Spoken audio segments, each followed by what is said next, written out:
आज का टॉपिक है क्लास 12th के चैप्टर 1 में गॉस की प्रमेय। ठीक है, परीक्षा की दृष्टि से इतना नियम ज़्यादा महत्वपूर्ण है। वास्तविकता यह कि इसकी उत्पत्ति ज़्यादातर किसी भी एग्ज़ाम में नहीं आती है, लेकिन फिर भी हमें ये पता होना बहुत ज़रूरी है। गॉस का नियम क्या है? कहना है किसी भी बंद पृष्ठ यहाँ ए का मतलब जो है कि बंद पृष्ठ से भी मतलब ये होता है कि अगर कोई आवेश है तो उसके कारण जो क्षेत्र प्रभावित होगा, इस क्यू के कारण मान लो यहाँ तक ही इलेक्ट्रिक फील्ड जा पाएगा या जिस क्षेत्र में भी जाएगा। ठीक है, तो ये क्यू के कारण जो प्रभावित क्षेत्र है या जिस भी आवेश के कारण यहाँ से प्रभावित क्षेत्र है, उस प्रभावित क्षेत्र का डायग्राम है। बद्ध का मतलब सिर्फ इतना ही होता है। ठीक है, तो किसी बंद पृष्ठ ए से गुजरने वाला विद्युत फ्लक्स यानी कि इस क्यू के कारण इसके आसपास तक क्यू के आवेश के कारण इलेक्ट्रिक फील्ड होगा। इस क्यू के आवेश के कारण आसपास तक ये वो डायमीटर है जहाँ तक इस क्यू के कारण कोई भी इलेक्ट्रिक फील्ड उत्पन्न हो सकता है। ठीक है, तो कह रहे हैं जो कुल विद्युत फ्लक्स है, विद्युत फ्लक्स को कहते हैं फाई, उस पृष्ठ द्वारा परिबद्ध कुल आवेश क्यू का 1/ε0 गुना होता है। अब ये जो एरिया है इस पर जो आवेश है वो है क्यू, तो जो कुल विद्युत फ्लक्स होगा फाई ई, वो जो होगा इस आवेश के जो भी आवेश हो, अगर यहाँ पे क्यू है तो क्यू, 2Q है तो 2Q, n इंटू क्यू मतलब जो भी हो उसका ε0 गुना होगा। बस सिर्फ इतना ही सी ही बात है। ठीक है, ε0 यही जो है गॉस की प्रमेय। फाई ई यानी कि जो कुल विद्युत फ्लक्स होता है वो उस पृष्ठ में उपस्थित जो भी आवेश होगा उसका ε0 गुना होगा, 1/ε0 गुना होगा। ठीक है, ये जो समाकलन of E into D A है, इसका मतलब है कुल विद्युत क्षेत्र, टी इंटू ए का मतलब है ये है एरिया। विद्युत फ्लक्स बराबर फाई ई बराबर ई इंटू डी ए भी होता है ना। ठीक है, अब ये आया कहाँ से? ठीक है, तो उसकी उत्पत्ति हम देख लेते हैं। तो पहले इसकी थ्योरी लिखेंगे, तो जो चीज़ हमें दिखेगी इस डायग्राम में हमें सिर्फ उसी चीज़ को लिखना है। क्या लिखना है? ये क्यू आवेश है जो बिंदु ओ पर है। ठीक है, और ये जो ओ है वो ए का मतलब होता है एरिया यानी कि क्षेत्रफल। ठीक है, तो इस एरिया के क्षेत्रफल में उपस्थित होगा। ठीक है, ये जो एरिया है तो हम लिख लेते हैं कि माना कोई आवेश Q, कॉमा लगा देंगे, ए क्षेत्रफल वाले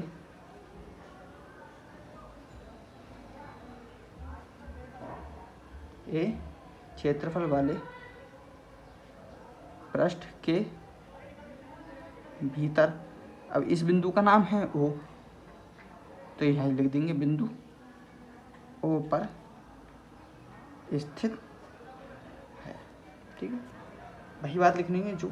ठीक है, अब इस बिंदु O से ये जो यहाँ से लेके यहाँ तक की दूरी है वो है R, तो ये लिख देंगे बिंदु O से R दूरी पर एक बिंदु क्या है? P है।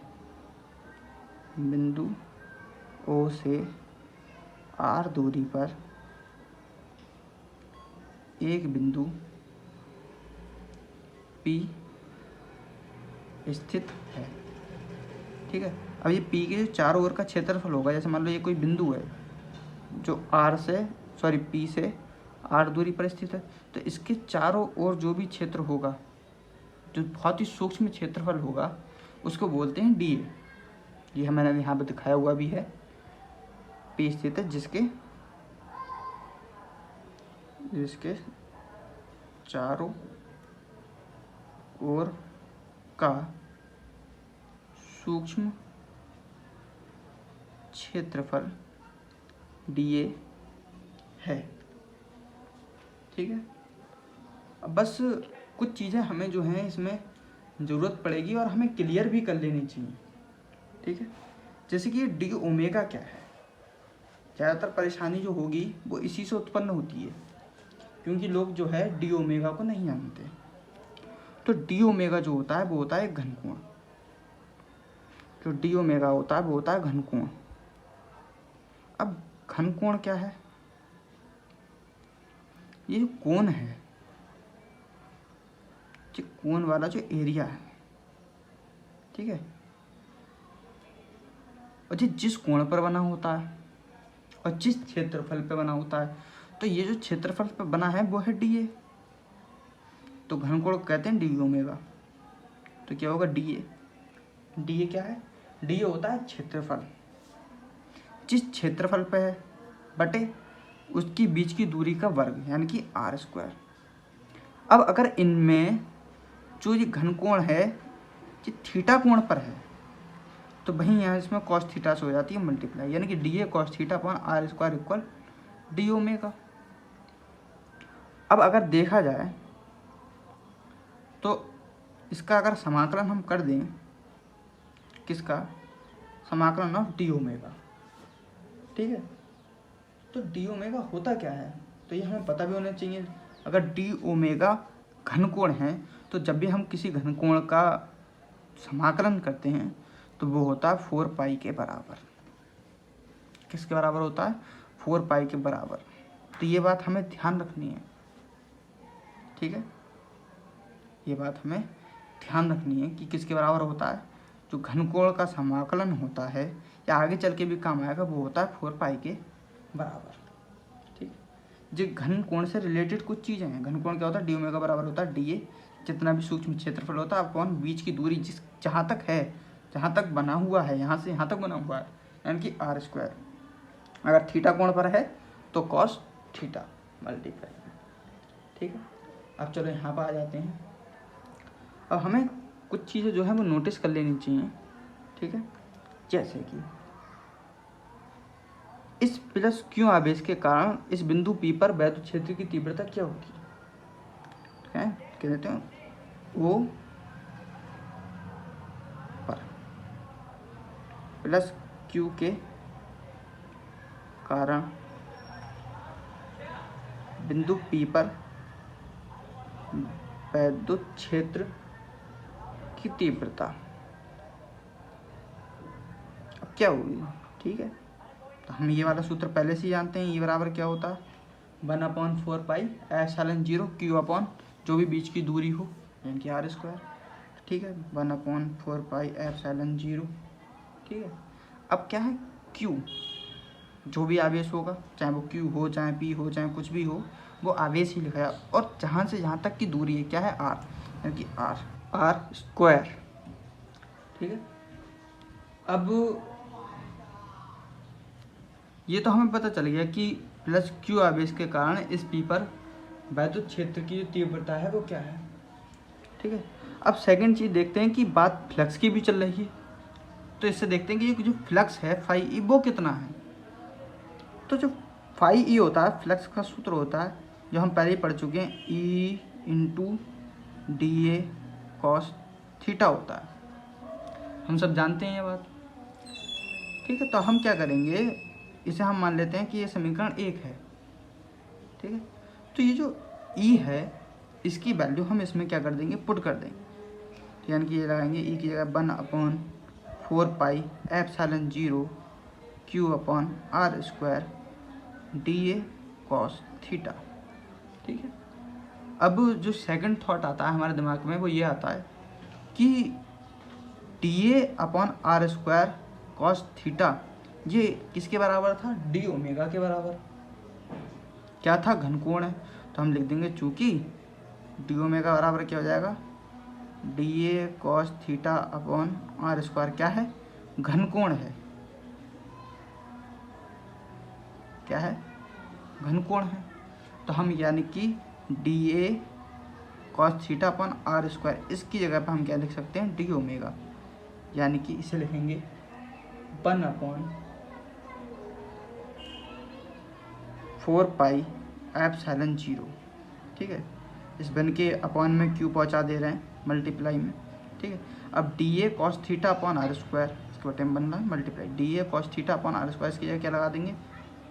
डी ओमेगा, ठीक है। अब जो चीज़ है जो रह गया है वो क्या रह गया? कि कुल जो वैद्युत फ्लक्स है वो क्या है, कुल वैद्युत फ्लक्स जो है वो क्या है। तो कुल जो वैद्युत फ्लक्स निकलेगा जब हम किसी चीज़ से बद्ध पृष्ठ को निकालते हैं या कुल वैद्युत फ्लक्स निकालते हैं तो हम क्या करते हैं, उस चीज़ का समाकलन करते हैं। तो यदि अगर हम इस फाई ई का समाकलन कर दें जो अब हमारे पास तैयार है इस चीज़ का, तो हमारे पास कुल जो वैद्युत फ्लक्स होगा वो निकल आएगा। ठीक है, तो हम क्या कर देते हैं, अब हमें लिखना तो पड़ेगा क्योंकि डेरिवेशन है, तो हम लिखेंगे कि Q आवेश के कारण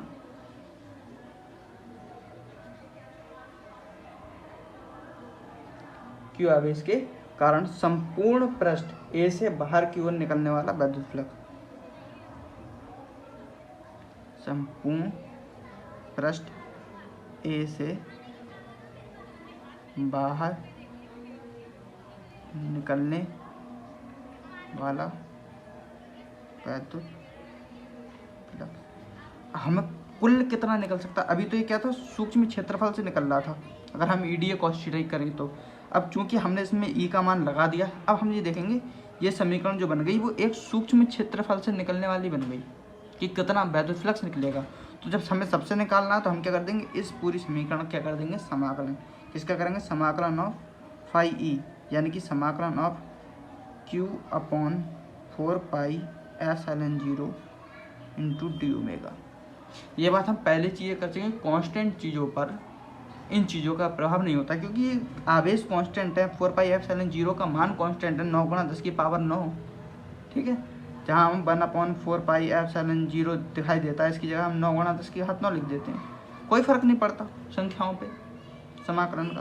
तो ये आ जाएगा हिस्सा बाहर, क्या आ जाएगा, Q अपॉन 4 पाई एप्सिलॉन 0। समाकलन जो होगा किसका होगा, सिर्फ डी ओमेगा का। और मैं हम पहले ही बता चुका हूँ कि जब भी समाकलन होगा इस घन कोण का तो वो किसके बराबर होगा, 4 पाई के बराबर। ठीक है, तो यानी कि हम कह सकते हैं कि जो फाई ई है, समाकलन ऑफ फाई ई क्या बचा, Q अपॉन 4 पाई एप्सिलॉन 0 इंटू 4 पाई, 4 से 4 ख़त्म, पाई से पाई ख़त्म।